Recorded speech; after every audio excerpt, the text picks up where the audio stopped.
Hai semuanya, Assalamualaikum.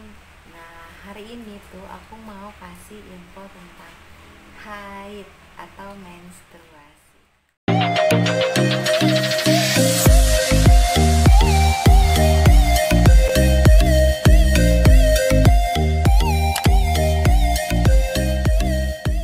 Nah, teman-teman, semoga kalian gak bosan lihat aku ya.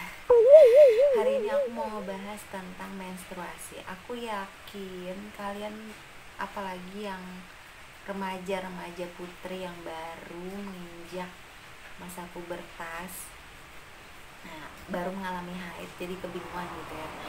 Kadang-kadang kan kita tuh ada yang mengalami haid itu, apa maksudnya, siklusnya sangat panjang, terus juga ada juga yang mengalami nyeri gitu ya.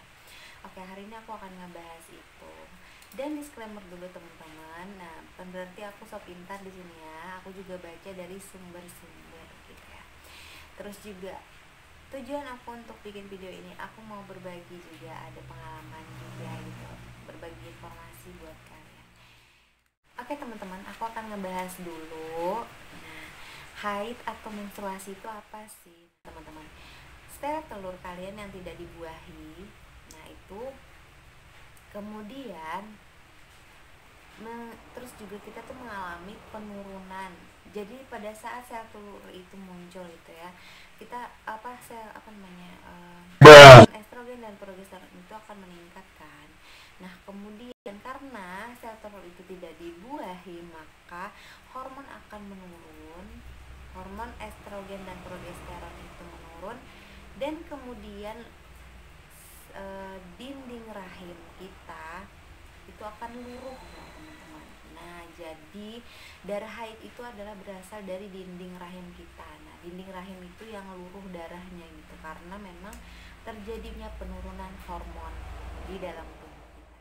Jadi makanya kalau orang hamil itu kan ya nggak mengalami haid atau perdarahan ya teman-teman, karena memang pada ibu hamil itu kan hormon estrogen dan progesteron itu akan selalu akan mengalami peningkatan, kemudian juga menjaga agar dinding rahim tetap, maksudnya itu dinding rahim tidak luruh gitu loh. Kalau misalnya dinding rahim luruh kan otomatis calon janinnya bakal keluar juga. Nah makanya kalau ibu hamil mengalami perdarahan itu sangat berbahaya ya teman-teman. Jadi makanya otomatis ibu hamil itu tidak terjadi haid. Nah aku akan ngebahas, di sini aku sudah merangkum ada 4 warna untuk warna darah menstruasi gitu ya. Nah jadi kalian bisa lihat di sini nih fotonya, ada 4 warna darah gitu ya. Yang pertama adalah warna merah tua. Nah biasanya identik warna merah tua itu pada awal haid ya teman-teman, sama akhir haid. Jadi misalkan di awal-awal keluarlah darah yang berwarna merah tua, itu kecoklatan kayak gitu ya, hampir lah ya, hampir kecoklatan kayak gitu kan. Nah katanya itu masih normal lah teman-teman, asalkan jangan terus menerus. Nah jadi kadang-kadang itu hari pertama dan kedua itu masih kayak gitu. Nah untuk hari seterusnya itu berubah lagi warna darahnya gitu. Nah kalau misalkan terus menerus, nah bisa jadi pertanyaan loh teman-teman, bisa jadi di dinding rahim itu darahnya itu udah lama mengendap. Nah jadi baru keluar saat itu, jadi banyak darah-darah yang terjadi apa ya, misalnya pembekuan darah, aku juga nggak ngerti sih, maksudnya dinding rahimnya itu darahnya itu udah lama banget gitu, jadinya darah yang udah lama gitu yang baru keluar gitu, katanya bisa menyebabkan penyakit gitu. Atau bisa juga suatu tumor katanya yang tumbuh di dinding rahim. Nah bahaya banget ya teman-teman ya kalau darah yang tadi merah tua tadi terus menerus keluar gitu. Nah kemudian yang kedua darah merah terang. Nah yang seperti ini, nah kalian pasti udah pernah juga melihat ya. Nah darah merah yang seperti ini tuh, merah terang kayak gini tuh katanya normal ya, bisa terjadi di hari yang ketiga sampai kelima bahkan keenam. Nah gitu, jadi ini darah normal kita yang keluar gitu. Kemudian untuk yang ketiga adalah darah merah muda seperti ini. Nah darah seperti itu katanya bisa disebabkan oleh kurangnya kurangnya hemoglobin dalam darah. Nah, jadi kadar hemoglobin dalam darah kita itu sangat rendah gitu. Ya, bisa disebut juga anemia loh teman-teman. Anemia, hemoglobin atau Hb yang kurang gitu di dalam darah kita, makanya bisa seperti itu, berwarna seperti itu. Atau karena memang jumlah dari hormon estrogen itu yang sangat-sangat kurang juga katanya, itu seperti itu ya. Kemudian warna darah yang selanjutnya itu adalah coklat tua yang seperti ini. Oh ya teman-teman, sebelum aku lanjut, nah darah yang aku warna darah yang aku bahas kali ini cuma 4 aja loh teman-teman, karena ini pada umumnya sering terjadi ke aku ya, nggak tahu di kalian. Mungkin pada umumnya sih seperti itu kan, darah haid ya. Nah oke, yang selanjutnya ini yang terakhir adalah yang keempat tadi kan, coklat tua ya. Nah coklat tua ini katanya menandakan darah dalam rahim adalah darah yang beku. Nah sehingga peredaran darah tidak lancar, bahaya juga ya. Nah dari keempat warna darah tadi kalian pasti sudah mengerti bahwa darah yang haid yang yang sering kita alami itu ya seperti itu. Bisa juga sih beda-beda ya teman-teman ya, tapi pada umumnya katanya seperti itu gitu. Dan teman-teman, siklus haid. Nah siklus haid itu maksudnya maksudnya gini, jarak antara misalkan bulan ini bulan apa ya, bulan Juli kan ya. Juli ini misalkan haid tanggal 7, kemudian bulan depan, nah jarak antara itu berapa hari, nah itu namanya siklus haid. Siklus haid itu ada yang cuma 21 hari sampai 35 hari. Jadi 21 itu terpendek, yang 35 hari itu terpanjang. Kadang-kadang sih normalnya bisa 28 hari. Jadi siklus haid, jarak antara haid yang bulan ini ke bulan yang depan gitu maksudnya teman-teman, itu siklus haid. Nah terus selama haid yang normal itu berapa hari sih teman-teman? Nah lama haid yang normal itu 3-7 hari. Kadang-kadang sih bisa jadi sampai 14 hari.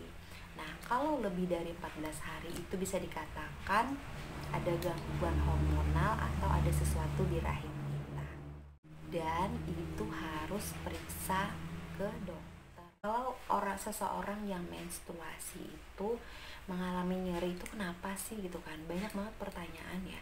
Aku juga dulu bertanya-tanya kenapa sih kok nyeri gitu, kalau mau haid ya udah nyeri aja gitu kan.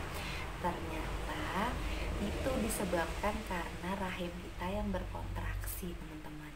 Nah jadi pada saat haid itu rahim kita tuh berkontraksi, otomatis dia itu akan, ini misalkan nih rahimnya berkontraksi gitu ya.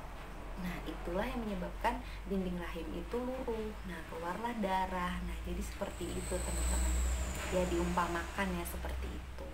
Jadi karena kontraksi itu kadang-kadang ada yang terasa, ada yang tidak gitu, sebagian orang kan beda-beda ya. Nah jadi kalau yang sebagian yang berasa banget tuh dia bakalan nyeri banget.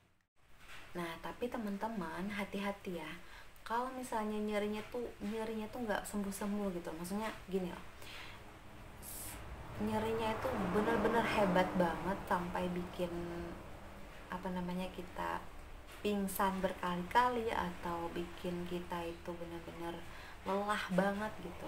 Nah itu hati-hati, bisa jadi katanya ada penyakit tertentu dan harus konsultasi ke dokter gitu ya. Nah atau teman-teman punya pengalaman gak sih? Kalau aku sih ya dulu waktu kalau misalnya mengalami nyeri banget tuh ya, nyeri yang sangat hebat, kemudian yang lumayan lah ya gitu, setelah keluar darah yang beku bergumpal-gumpal kayak gitu tuh alhamdulillah nyerinya berkurang. Nah kalian pernah mengalami gak seperti itu? Kalau misalkan kalian pernah mengalami, nah itu ternyata ya itu tadi teman-teman, jadi darah yang bergumpal itu sekuat tenaga rahim kita berkontraksi untuk mengeluarkannya, makanya dia tuh bakal terasa nyeri banget gitu.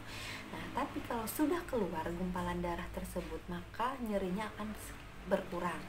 Nah kenapa sih darah haid itu ada yang menggumpal gitu teman-teman, pertanyaannya, atau membeku seperti itu ya. Pasti ada yang bertanya-tanya, kenapa sih darah haid bisa seperti itu ya. Jadi itu penyebabnya adalah, ini aku baca ini ya. Nah, karena pelepasan senyawa antikoagulan yang bertugas mengencerkan darah itu tuh tidak cukup teman-teman. Jadi dia itu kewalahan karena saking, misal apalagi seseorang itu mengalami mens yang sangat deras sekali, yang banyak sekali, dia tuh kewalahan gitu untuk mengencerkannya. Jadi sebagian pasti akan bergumpal-gumpal atau membeku gitu loh teman-teman. Biasanya kami akan menyarankan untuk minum tablet tambah darah untuk wanita usia subur. Nah, siapa saja sih wanita usia subur itu? Nah, wanita usia subur itu wanita yang sudah mengalami menstruasi dan yang masih bisa memproduksi atau maksudnya masih bisa hamil gitu loh maksudnya teman-teman. Nah, itu apalagi remaja-remaja yang masih sekolah gitu, yang sudah haid. Nah, kalau bisa itu minum tablet tambah darah minimal 1 kali sehari. Nah, kalau untuk wanita usia subur yang sudah menikah juga, itu disarankan seminggu 2 kali loh teman-teman. Sorry ya teman-teman, gelap, tiba-tiba mati lampu. Nah, jadi seperti itu, penting banget. Karena apa? Nah, biasanya ya petugas gizi itu bakal datang ke sekolah-sekolah untuk membagikan tablet tambah darah. Nah, teman-teman, itu tuh bakal berpengaruh untuk kalau misalkan nanti dia suatu saat menikah. Nah, kalau HB-nya rendah atau hemoglobinnya rendah dalam darahnya, itu akan berpengaruh banget untuk calon janinnya nanti. Nah, itu tadi dari program, untuk program hamilnya juga dia bakal berpengaruh loh teman-teman. Jadi sangat penting gitu ya untuk dijaga HB-nya supaya tetap normal. Nah, jadi astagfirullahaladzim, apa sih ngomongnya susah banget ya. HB normal itu ya sekitar, kalau perempuan itu ya 12 sampai 14. Oke teman-teman, mungkin segini aja deh pembahasan aku tentang haid atau menstruasi itu. Nah, semoga bermanfaat ya buat kalian yang mungkin belum tahu. Alhamdulillah gitu ya, bisa tahu dari video aku Dan jangan lupa tetap subscribe channel YouTube aku, like dan komen juga. Dan sampai jumpa di video selanjutnya. Assalamualaikum.